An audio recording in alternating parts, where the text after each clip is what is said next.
Welcome back, guys. We're going to be dealing with more systems today, and in this case it's going to be something with 3 variables. You may have solved these before, you may not have. There's like a ton of different ways you can do them. I'm going to give you one basic way today, and then we'll probably learn about 5 or 6 more as the year goes on here. So 3 variables are kind of tough. You can see here we obviously have X, Y, and Z for our 3 letters here. There's a lot of ways to tackle this. The way I usually start for basic solving is I look at this problem and I decide one of the letters to get rid of.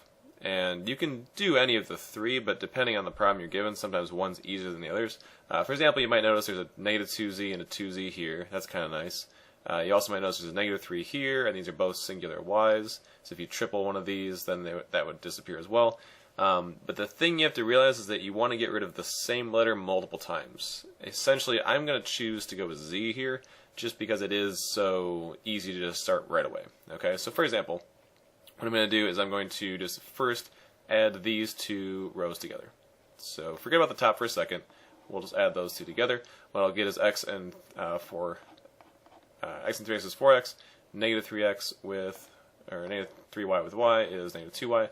These are just 0, and then this is 14. Okay, so that was just adding these 2 together. Now this is nice because the z is gone, but it doesn't immediately get me anywhere because I still have 2 letters left and I can't solve until I'm down to 1. So the trick is to go back to your original problems again and find another combination you can make that would eliminate a z and give me another equation with just x and y. Okay, so the idea is if you have 3 letters, you need 3 equations to guarantee that it won't be unlimited solutions. If you have 2 variables, you need 2 equations. So I need to use these again to make another equation with just x and y. And that's why I was kind of planning ahead on which letter I wanted to get rid of multiple times. So I shouldn't use these 2 again. Instead, I'm going to multiply this top equation by 2 and then add it to this middle again to create a new equation where the z's go away. Alright, so I'd have 4x's plus 1x, that'd be 5x's. I'd have 2 and y minus 3y, so negative y. And then the z's, 2z, -2z, that's gone. 2 times 2 is 4, plus 9, that will equal 13. Okay? And now I'm just going to completely ignore this for a while, because I've gotten to the point where I have 2 smaller equations, which are way easier to deal with, and I can just focus on these. Once you get 1 letter solved for, you're pretty much done, because then you can go back and just substitute back into the any of these to figure out all the rest of the answers. So let's just focus on these. We'll use a little more substitution and elimination here to finish.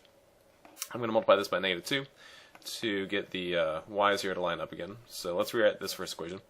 4x minus 2y equals 14. The new bottom equation is going to be -10x plus 2y, and that's going to equal -26. Alright, combine those together. The y's are gone. I'll get -6x, and right here I'll get -12. So right away I can get x is equal to 2.